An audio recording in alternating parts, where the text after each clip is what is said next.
رب اشرح لی صدری ویسر لی امری واحلل عقدۃ من لسانی یفقہوا قولی۔ اللہم ربنا الہمنا رشدنا واعذنا من شرور انفسنا۔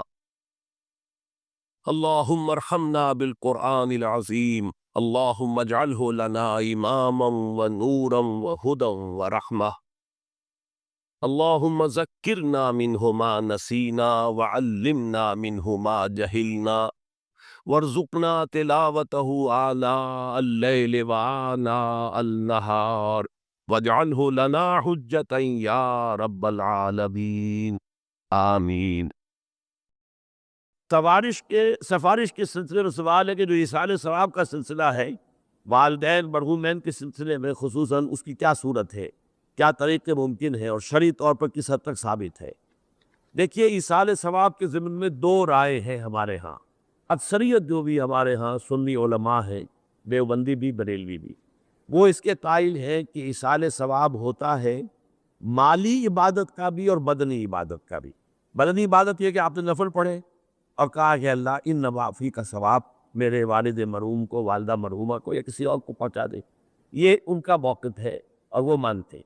خیرات کریں اور خیرات کا کہیں، کسی کی بیوہ کی مدد کریں اور کہیں کہ اس کا ثواب اللہ تعالیٰ ان کو پہنچا دے۔ ایک موقف یہ ہے، وہ زیادہ تر ہمارے ہاں جو اہل حدیث حضرات ہیں ان کا موقف ہے۔ تو میں اگرچہ یعنی اس معنی میں کہ میں اہل حدیث مسلک سے متعلق نہیں ہوں، لیکن یہ اس معاملے میں میری رائے وہی ہے، وہ یہ ہے کہ بدنی عبادت کا ایصال نہیں ہے، مالی عبادت کا ہے۔ مالی عبادت آپ نے خیرات کی ہے، صدقہ دیا ہے، کسی غریب کی مدد کی ہے، مسکین کی مدد کی ہے، بیوہ کی مدد کی ہے، یتیم کی مدد کی ہے، کسی مقروض کی مدد کی ہے، مال خرچ ہوا ہو تو اس کی جگہ پر جو ہے آپ اپنا ایصال ثواب اس کا کر سکتے ہیں، بدنی عبادت کا نہیں۔ واللہ عالم۔ اب اس پہ یہ کہ آپ جس پر چاہیں عمل کر لیں، لیکن یہ جو ہم کرتے ہیں اس کے لیے محفلیں منعقد کرنا اور قربان خانیاں ہوں، یہ سب بدعات ہے۔ جو بھی ہوگا انفرادی طور پر ہوگا، اجتماعی کسی شے کا ثبوت موجود نہیں ہے ہمارے۔ اس کے لیے جمع ہونا ہے اور پھر کھانا پینا بھی ہے اور ایک تقریب بن گئی ہے اور وہ ایصال ثواب کے لیے ہے، یہ ساری چیزیں۔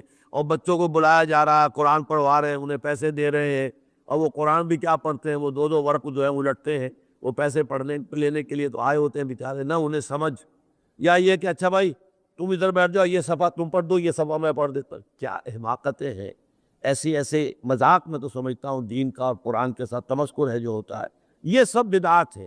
البتہ ذاتی سطح پر آپ نے قرآن پڑھا، اب صبح کے وقت تلاوت کی، اس کا ثواب کسی کو پہنچا دیا، تو جو پہلا مسلک ہے اس کی روح سے جائز۔ میرے نزدیک قرآن پڑھنے سے، نماز سے، نفل سے، اس سے نہیں۔ البتہ مالی جو بھی خیرات ہیں، صدقات ہیں، تو اس کا ایصال ثواب ہو سکتا ہے۔ اولاد اگر نیک ہے تو وہ خود صدقہ جاریہ بن جاتے ہیں والدین کے لیے، بشرطے کہ والدین نے ان کی تربیت کی کوشش کی ہو۔ اگر کسی کافر کا بیٹا مسلمان ہو گیا ہے تو اس کافر کو تو اولاد سے کچھ نہیں پہنچے گا، لیکن کوئی شخص مسلمان تھا، اس نے اپنی اولاد کی تربیت بھی اچھے طریقے پر کی ہے، اب یہ جو اولاد نیکی جو کرے گی تو اس سے اس کا بھی ثواب اس کو پہنچتا رہے گا، یہ صدقہ جاریہ کہلاتا ہے۔ اگر ہم اس قرآن کو کسی پہاڑ پر اتار دیتے، لَرَأَيْتَهُ خَاشِعًا مُتَصَدِّعًا مِّن خَشْيَةِ اللَّهِ، تو تم دیکھتے کہ وہ پہاڑ دب جاتا، پھٹ جاتا اللہ تعالیٰ کے خوف اور خشیت سے۔ وَتِلْكَ الْأَمْثَالُ نَضْرِبُهَا لِلنَّاسِ، اور یہ مثالیں ہیں جو ہم لوگوں کے لیے بیان کرتے ہیں، لَعَلَّهُمْ يَتَفَكَّرُونَ، شاید کہ وہ تفکر کریں، غور و فکر کریں۔ قرآن مجید میں وہ مضامین جو بہت لطیف ہوتے ہیں، بہت لطیف ہوتے ہیں، جن کا ادراک عام انسانی عقل سے ماورا ہے، اس کے لیے تمثیلیں بیان کی۔ ما لا یدرک کلہ لا یترک کلہ، اگر وہ مضمون بتمام و کمال سمجھ میں نہیں آ سکتا تو کچھ تو آ جائے تمثیل کے حوالے سے، اگر غور و فکر کریں گے تو بات سمجھ میں آ جائے۔ اب اس تمثیل کے حوالے سے سب سے اہم مقام جو ہے قرآن مجید کے اس اصول کے تحت کہ القرآن یفسر بعضہ بعضا، قرآن کا ایک حصہ دوسرے حصے کی تفسیر کرتا ہے۔ سورہ اعراف میں یہ واقعہ مذکور ہے کہ جب حضرت موسیٰ علیہ السلام کوہ طور پر گئے تورات لینے کے لیے، تو وہاں انہوں نے اللہ سے ایک خواہش کا، ایک درخواست کا اظہار کیا۔ وہ خاتمہ اور مکالمہ تو اس سے پہلے بھی ہو چکا تھا، اب یہ شوق، رب ارنی انظر الیک، پروردگار اب دیدار بھی عطا فرما دے۔ پردے کے پیچھے سے بات تو ہوتی رہی ہے اور ہو رہی ہے، لیکن دیدار بھی عطا کر۔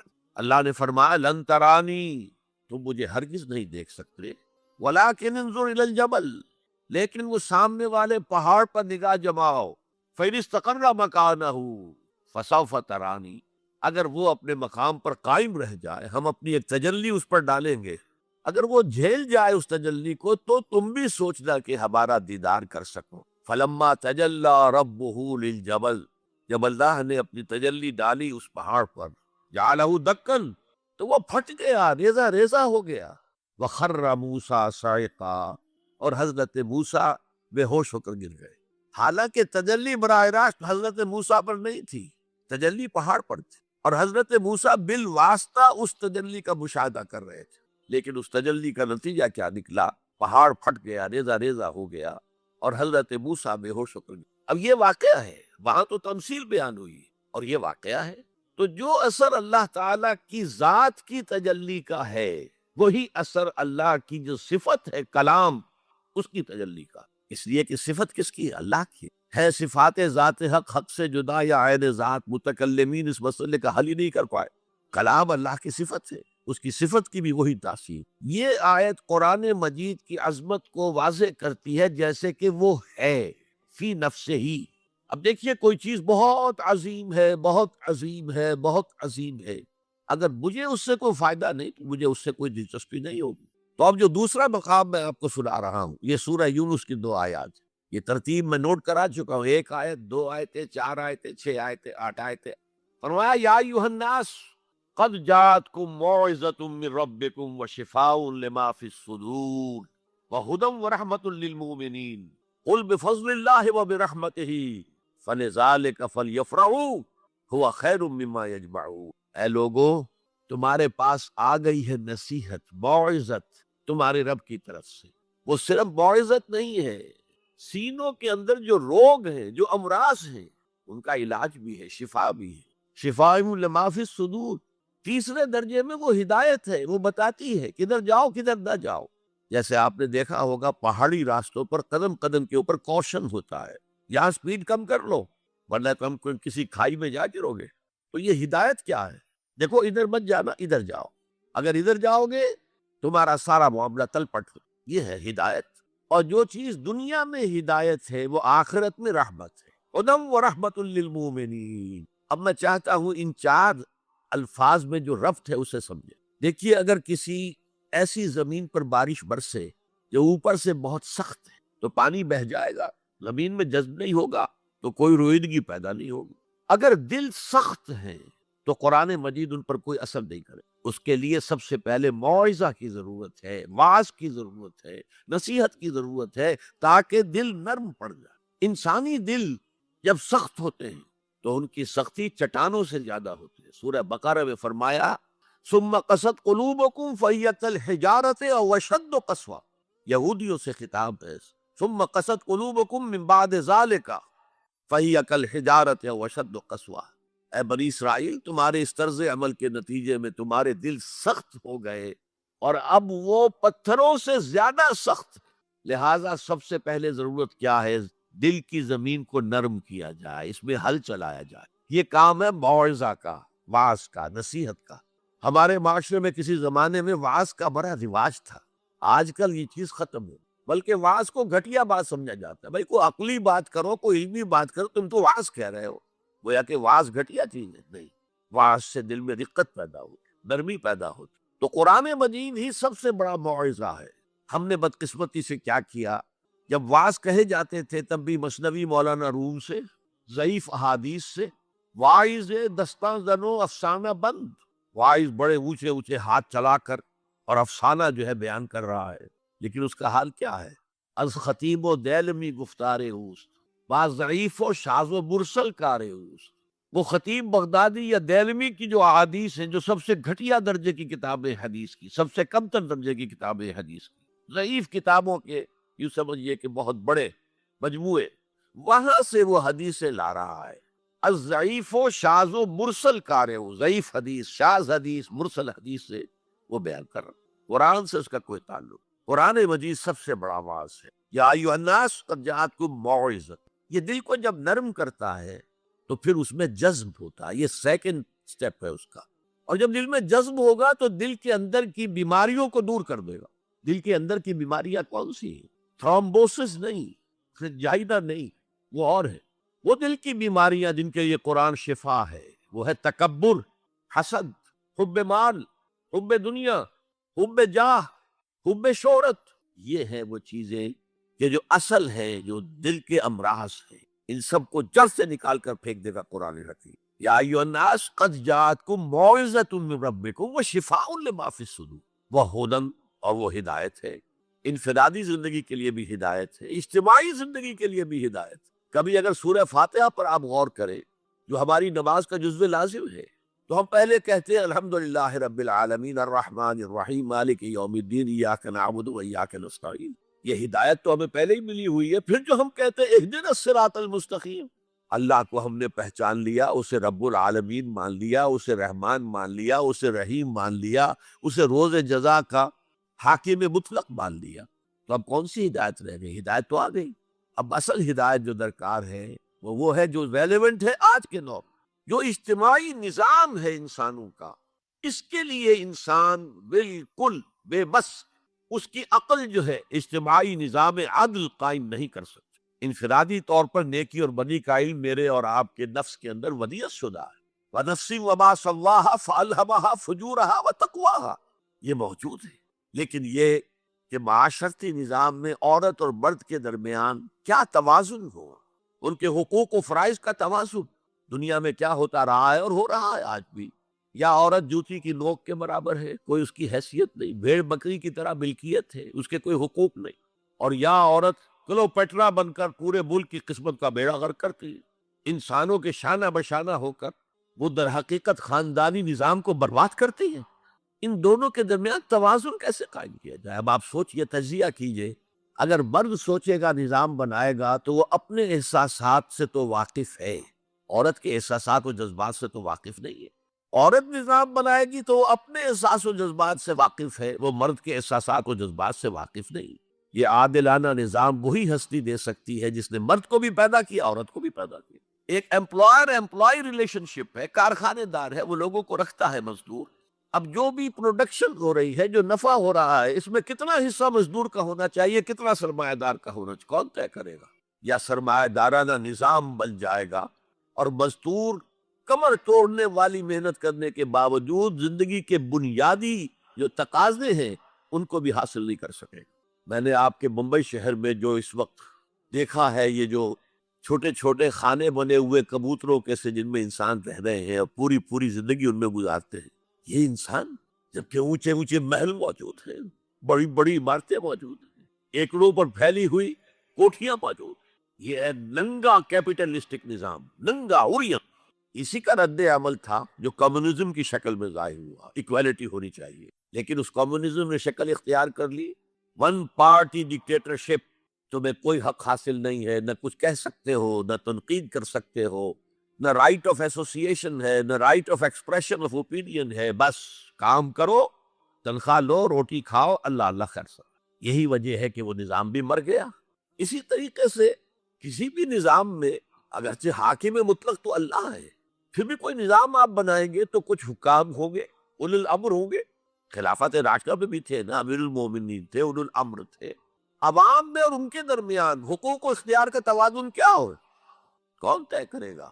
اولو الامر تو چاہیں گے سارے اختیارات ہمارے پاس ہوں، ٹوٹلیٹیرین سٹیٹ قائم ہو جائے گی۔ عوام چاہیں گے ہمارے پاس ہوں اور ہمیں اتنی آزادی ہو کہ مادر پدر آزاد ہو جائیں، جو چاہے کریں، ہومو سیکشول ہو جائیں، ہومو سیکشول میرجز کریں، ہمیں کوئی روکنے والا نہ ہو۔ تو میں نے آپ کو بتایا اجتماعی نظام کے یہ تین گوشے ہیں، معاشرتی نظام، معاشی نظام، سیاسی نظام۔ آج کے انسان کی اصل ضرورت ہے، اس لیے کہ اس طرح کا ہمہ گیر نظام اس سے پہلے تھا ہی نہیں، لوگوں کو آزادیاں تھیں۔ آج آپ کا پورا تعلیمی نظام بھی اسی نظام کے تحت ہے۔ آپ کہاں لے جائیں گے اپنے بچوں کو؟ آپ ان کے حوالے کر کے اپنے ہاتھ دھو لیتے ہیں، you wash your hands of your children. وہ نظام جو چاہے گا بنا دے گا ان کو۔ گلا تو گھونٹ دیا اہل مدرسہ نے تیرا، کہاں سے آئے صدا لا الہ الا اللہ؟ کیا کریں گے؟ انہیں کہیں کسی تہ خانے میں تو بند نہیں کر سکتے۔ آپ اپنے گھر میں ٹیلی ویژن نہیں لائیں گے، وہ جا کر دکان پہ دیکھیں گے۔ جب تک نظام درست نہ ہو، اور نظام کی ہدایت ہے جو قرآن نے دی ہے اصل. ورنہ اخلاقیات کا معاملہ میں آپ سے عرض کر دوں کہ یہ تو نوع انسانی کی مشترک میراث ہے. سچ بولنا اچھا ہے، جھوٹ بولنا برا ہے، کون نہیں جانتا؟ کیا ہندو نہیں جانتا؟ کیا بدھ مت کا پیرو نہیں جانتا؟ وعدہ کرنا اچھا ہے، وعدہ خلافی بری ہے، کون نہیں جانتا؟ عیسائی نہیں جانتا، یہودی نہیں جانتا، سب جانتا. بیسک ہیومن مورالٹی تو ہمارے اندر ہے، جیسا کہ میں نے آیت آپ کو سنائی. وَنَفْسٍ وَمَا سَوَّاهَا فَأَلْهَمَهَا فُجُورَهَا وَتَقْوَاهَا. انسان کا نفس جو اللہ نے پوری طرح تیار کر دیا، نوک پلک سوار دی، اور اس میں نیکی اور بدی کی تمیز ودیت کر دی. لہذا اصل ہدایت ہے آج جس کی ضرورت ہے وہ اجتماعی نظام. 2 منٹ اور لے لوں آپ کے. 300 سال سے انسان اسی اجتماعی عدل کی تلاش میں ادھر سے ادھر ٹھوکرے کھا رہا ہے. کوئی 250 برس سے زیادہ ہو گئے ہیں. فرانس میں انقلاب آیا، کیوں آیا؟ یہ بادشاہت، چھ ادارت. بادشاہ کون ہے؟ وہ بھی انسان ہے، ہم بھی انسان ہیں. اسے کیا حق ہے کہ وہ حکومت کرے؟ لہذا انقلاب آیا، سخت خونی انقلاب آیا. لوگوں نے چاہا کہ عدل ہو، لہذا فرنچ ریولوشن آیا. لیکن چونکہ وہ ریولوشن یک طرفہ تھا، صرف سیاسی نظام بدلا، معاشی نظام نہیں بدلا. سود موجود رہا، لہذا اس کے بعد کیپٹلزم کی لعنت مسلط ہو گئی. پہلے لارڈز اینڈ بیرنز اور بڑے بڑے زمیندار اور جاگیردار سروں پر مسلط تھے، اور اب کارخانے دار اور کیپٹلسٹ مسلط ہو گئے. آج کی جمہوریت کیا ہے؟ دس از دا ڈکٹیٹرشپ آف دی کیپٹلسٹ. یہ تو اصل میں کیپٹلزم ہے، کیپٹلسٹ کی ڈکٹیٹرشپ ہے جس وقت ہو رہی ہے. اچھا، اس سے نجات پانے کے لیے چھلانگ لگائی دوسری طرف کمیونزم، تو وہ میں آپ کو بتا چکا ہوں. وہاں انفرادی آزادی ختم ہو گئی، اب وہ بھی مر گیا. اب فوکو یاما نے تو کتاب لکھ دی اینڈ آف ہسٹری. بس ثابت ہو گیا کہ ہمارا نظام لبرل سیکولر ڈیموکریسی اور انٹرسٹ بیسڈ کیپٹلزم، اس سے بہتر کوئی نظام ہے ہی نہیں، سب ختم ہوگا. لیکن ایک نظام ہے جس کا انہیں اندیشہ ہے، جو ابلیس کی زبان سے اقبال نے کہلوایا تھا، ہے اگر کوئی خطر مجھ کو تو اس امت سے ہے جس کی خاکستر میں ہے اب تک شرار آرزو. خال خال اس قوم میں اب تک نظر آتے ہیں، وہ کرتے ہیں اشک سحر گاہی سے جو ظالم وضو. بڑے نیک لوگ بھی موجود ہیں، لیکن بحیثیت مجموعی امت کا حال کیا ہے؟ جانتا ہوں میں یہ امت حامل قرآن نہیں، جانتا ہوں میں یہ امت حامل قرآن نہیں، ہے وہی سرمایہ داری بندہ ہے مومن کا دین. جانتا ہوں میں کہ مشرق کی اندھیری رات میں بے ید بیضا ہے پیران حرم کی آستی. پیر ہے، مرشد ہے، ان کی آستینوں میں ید بیضا نہیں ہے، حضرت موسیٰ والا. بہرحال فوکو یاما کی نفی کی پھر بعد میں، اور کتاب لکھی گئی کلیش آف سیویلائزیشنز، تہذیبوں کا ٹکراؤ ابھی آئے گا. تو میں اس سے زیادہ اس ایشو پر نہیں جانا چاہتا. ہدایت، انفرادی ہدایت بھی قرآن میں ہے، اور سب سے بڑھ کر اجتماعی ہدایت جس کی آج کے انسان کو سب سے زیادہ ضرورت. یہ سسٹم آف سوشل جسٹس جو صرف اللہ دے سکتا ہے، اس لیے کہ کارخانے دار بھی اسی کی مخلوق ہے اور مزدور بھی اسی کی مخلوق. جو اولو الامر ہے وہ بھی اسی کے پیدا کرنا ہے، اور جو عوام ہے وہ بھی اسی کے پیدا کرنا ہے. مرد بھی اسی کا پیدا کرنا ہے، عورت بھی اس کی پیدا کرتا ہے. جیسے ایک حدیث میں آتا الخلق عیال اللہ، تمام مخلوق اللہ کے کلبے کے معنی. وہ عدل دے گا، وہ سوشل جسٹس دے گا، وہ توازن دے گا آپ کو معاشرتی نظام میں، معاشی نظام میں، سیاسی نظام. اس کا نتیجہ چوتھا جو نکلے گا رحمت للمومنین. اب وہ رحمت ہوگی آخرت. جیسے حضور نے فرمایا الزہراوین نام دیا سورہ بقرہ کو اور سورہ آل عمران. الزہراوین، زہرا کہتے ہیں بہت تابناک حضرت فاطمہ زہرا رضی اللہ تعالی عنہ. الزہراوین یہ دو بدلیوں کی صورت میں میدان حشر میں ظاہر ہوں گی، اور جو ان سے محبت کرنے والے تھے ان پر سایہ کریں گی، جبکہ کسی کے لیے کوئی سایہ نہیں. تو یہ رحمت کا ظہور ہوگا قرآن کا قیامت کے دن. اب اگلی آیت دیکھیے، قل بفضل اللہ وبرحمتہ. اے نبی ان سے کہہ دیجئے یہ اللہ کے فضل اور اس کی رحمت کا مظہر ہے کہ اس نے تمہیں قرآن مجید جیسی کتاب ہدایت دی، جو موعظہ بھی ہے، شفاء لما فی الصدور بھی ہے، دنیا میں ہدایت بھی ہے، آخرت میں رحمت بھی ہے. قل بفضل اللہ وبرحمتہ فبذلک فلیفرحوا. اگر جشن منانا ہے تو اس کا مناؤ، خوشیاں منانی ہے تو اس کی مناؤ. ہوا خیر مما یجمعون. یہ دولت ان تمام چیزوں سے زیادہ قیمتی ہے جو انسان جمع کرتا ہے. دولت جمع کرتا ہے، مال، اسباب، جائیداد، کاروبار، اور محل بناتا ہے، اس میں بڑا اعلیٰ فرنیچر رکھتا ہے، اس میں لا کر ڈیکوریشن پیسز کہاں کہاں سے پوری دنیا سے لا کر رکھتا ہے، ان سب سے کہیں زیادہ قیمتی شے قرآن ہے۔ اب آئیے 4 آیات، سورہ رحمان کی اولین 4 آیات۔ الرحمن، یہ جملہ نہیں بنا، یہ تو صرف مبتدا ہے، لیکن آیت پوری ہے۔ الرحمن علم القرآن خلق الانسان علمہ البیان۔ یہ اصل میں جو 4 آیتیں، ان میں 4 چوٹی کی چیزوں کا بیان ہے، ٹاپ موسٹ چیزیں۔ اللہ کے ناموں میں سب سے پیارا نام رحمان ہے، اگرچہ قرآن میں کثرت سے آیا ہے اللہ۔ وہ کیوں؟ اہل عرب صرف اسی نام سے واقف تھے، اللہم اللہم دعائیں مانگا کرتے تھے۔ اور آپ کو معلوم ہے سورہ فرقان میں تو اعتراض بھی انہوں نے کیا، یہ رحمان کا کون ہے؟ ہم تو جانتے نہیں، یہ کہاں سے لے آئے ہو ہے محمد تم رحمان صلی اللہ علیہ وسلم۔ لیکن آپ غور کریں تو سب سے پیارا نام رحمان ہے۔ دیکھیے رحمت سے یہ 2 نام بنائے گئے، الرحمن الرحیم۔ 113 مرتبہ تو تمام صورتوں کے سے پہلے یہ آیت موجود ہے، الرحمن الرحیم، بسم اللہ الرحمن الرحیم۔ سورہ فاتحہ میں الحمدللہ رب العالمین الرحمن الرحیم۔ ان میں فرق کیا ہے؟ یہ جو فعلان کا وزن ہے، اس پر جو عربی میں لفظ آتے ہیں، اس میں کسی صفت کی ہیجانی کیفیت، طوفانی کیفیت، ٹھاٹھے مارتا ہوا سمندر، پہاڑوں ایسی لہریں، اسی سے غضبان بنا ہے، انتہائی غضبناک، بہت غصہ۔ اسی سے جوعان بنا ہے، بھوک سے مر رہا ہوں میں، انا جوعان۔ اسی سے عطشان بنا ہے، میں پیاسا مر رہا ہوں۔ اللہ کا لفظ، اللہ کا نام رحمان ظاہر کر رہا اللہ کی رحمت ٹھاٹھے مارتے ہوئے سمندر کی طرح ہے۔ اور رحیم فعیل کے وزن پر ہے، جس میں دوام ہوتا ہے، تسلسل ہوتا ہے۔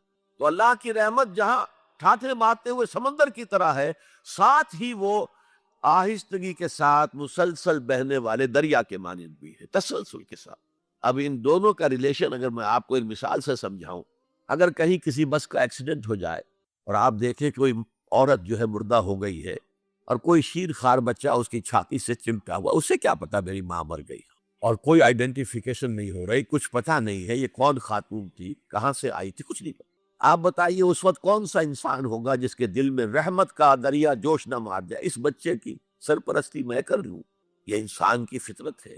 لیکن جب وہ گھر لے جائے گا تو ہو سکتا ہے کچھ دن کے بعد وہ محسوس کرے کہ میں نے خامخواہ کو یہ بوجھ اپنے اوپر لے لیا ہے، میرے تو اپنے بچے بہت تھے۔ گویا کہ جوش تو آیا، دوام اس میں نہیں ہے۔ اللہ کی رحمت ٹھاٹھے مارتے ہوئے سمندر کی طرح بھی ہے، اور اس میں دوام ہے، دریاؤں کا سا دوام، تسلسل سے بہنے والا۔ اور سب سے پیارا میں کیوں کہہ رہا ہوں یہ نام؟ ہمیں سب سے بڑی ضرورت رحمت کی ہے۔ دیکھیے اللہ رازق ہے، اللہ رازق ہے، ہمیں رزق دیتا تاکہ ہم زندہ رہیں، اور اس نے ہمیں زندگی اس لیے دی ہے لِيَبْلُوَكُمْ أَيُّكُمْ أَحْسَنُ عَمَلًا، تاکہ تمہارا امتحان لے۔ تو رزق دینا اس کی ضرورت ہے، میری ضرورت نہیں ہے۔ مجھے زندہ رکھنا چاہتا ہے تاکہ وہ امتحان میں دوں تو وہ رزق دے گا مجھے۔ لیکن رحمت کون سی چیز ہے؟ میں حدیث آپ کو سناتا ہوں۔ ایک دفعہ آپ نے فرمایا کوئی انسان محض اپنے عمل کی بنیاد پر جنت میں داخل نہیں ہو سکے گا جب تک کہ رحمت خداوندی دستگیری نہ کرے۔ اسی صحابی رضی اللہ تعالی عنہ نے بڑی ہمت سے، جرأت سے، بلکہ ہم کہہ سکتے جسارت سے کام لیا کہ پوچھ لیا حضور کیا آپ بھی؟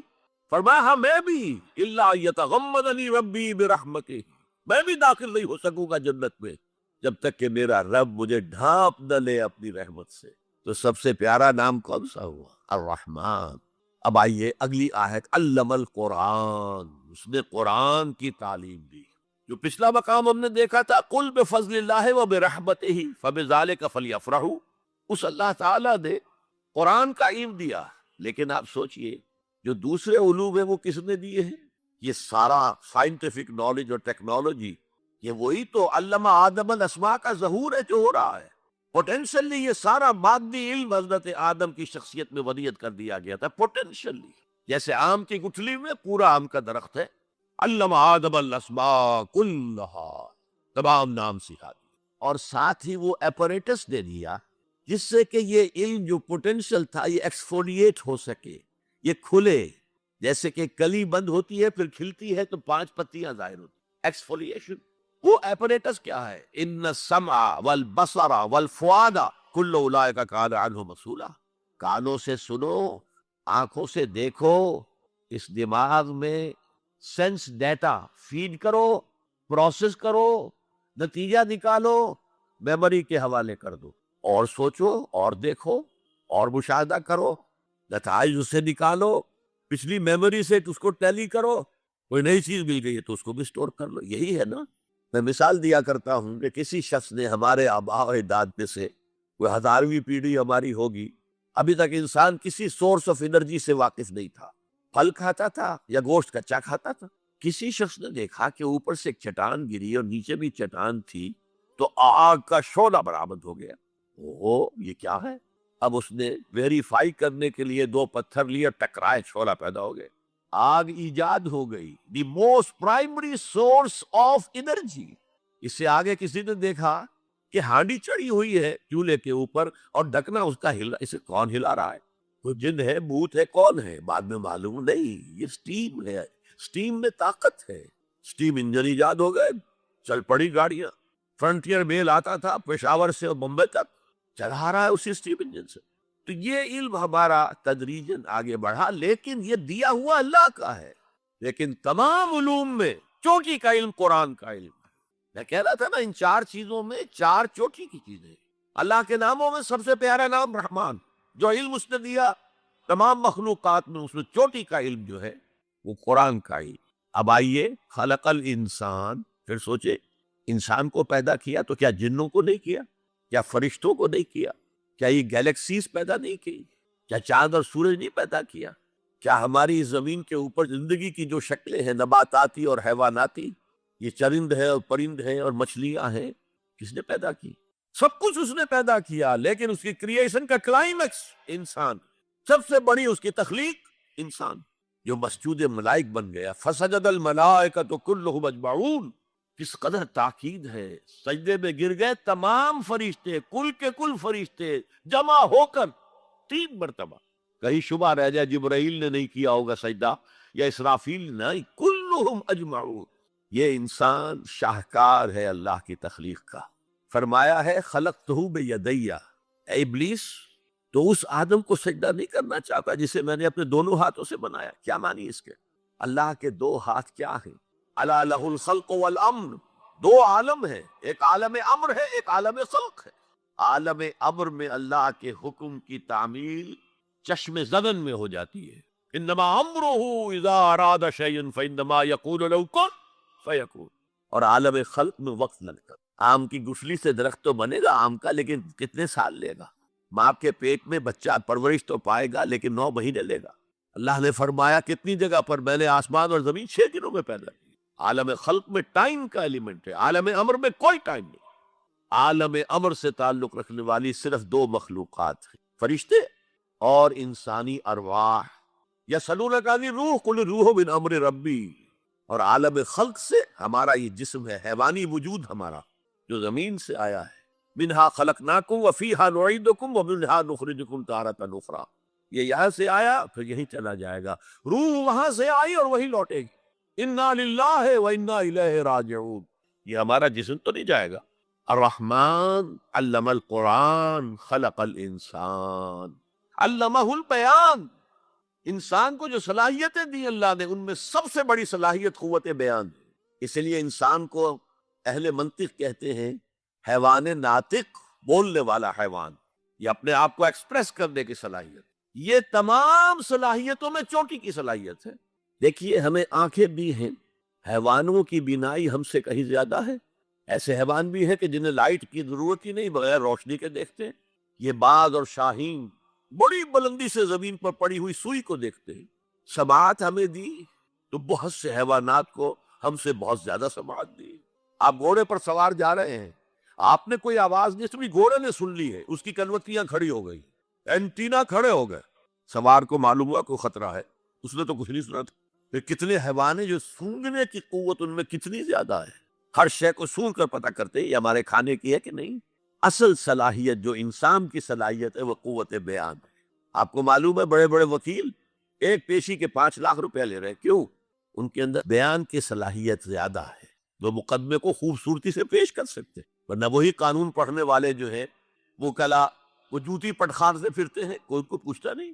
اسی طرح آپ کو معلوم ہے دنیا میں بڑے بڑے جو ڈکٹیٹر بنے ہیں وہ قوت بیان کی بنیاد پر بنے۔ ہٹلر کی فائری سپیچز اس نے کہاں سے کہاں اسے پہنچا دیا۔ لیکن اب ان چیزوں کو جوڑیے، الرحمن علم القرآن، یہ ایک جملہ بنا ہے، رحمان نے قرآن سکھایا، خلق الانسان، انسان کو پیدا کیا، علمہ البیان، یہ تین ویلیوز ہیں جو 4 آیتوں میں آئی ہیں۔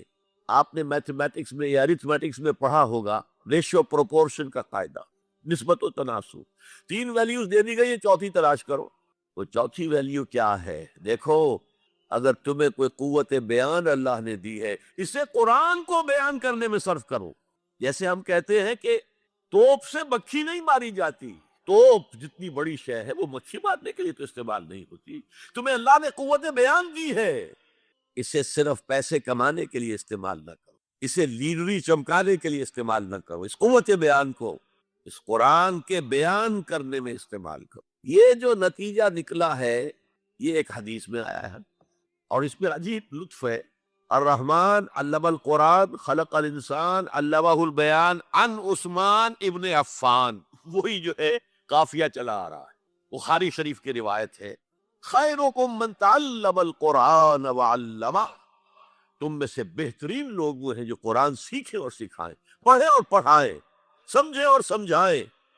یہ بہترین کا ہے، اس کو بہتر نہ کہیں۔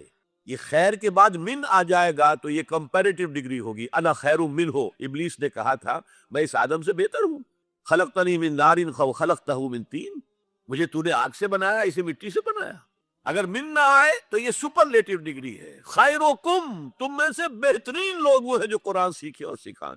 کاش یہ حدیث نقش ہو جائے نوجوانوں کے دل پر، کیریئرز کی تلاش کرتے ہیں، ایم بی اے کر لیں، کمپیوٹر میں ایم ایس کر لیں، کیریئر بنے گا، تنخواہ اچھی ملے گی، وہ سارا کچھ اس دنیا کے لیے، عارضی دنیا کے لیے، عارضی زندگی کے لیے ہے اور کچھ بھی نہیں۔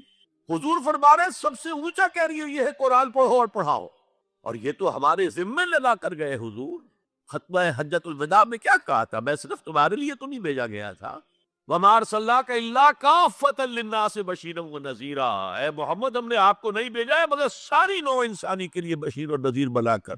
تو حضور نے تو تبلیغ ابھی صرف اہل عرب تک کی تھی، رسول تو تھے وہ پوری نوع انسانی کی، وہ کون کرے گا؟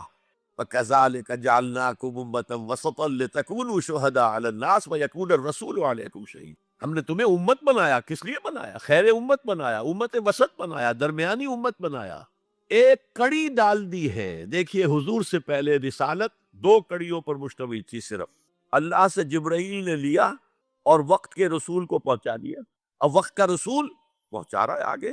رسالت 2 کڑیوں پر تھی، حضور پر آ کر جب رسالت اور نبوت کی تکمیل ہو گئی، ختم ہو گئے، تو تیسری کڑی لگ گئی، اللہ سے لائے جبرائیل، پہنچایا قرآن کو، حضور نے پہنچایا امت کو، اور امت کے ذمہ اب پہنچاؤ ایک ایک انسان کو۔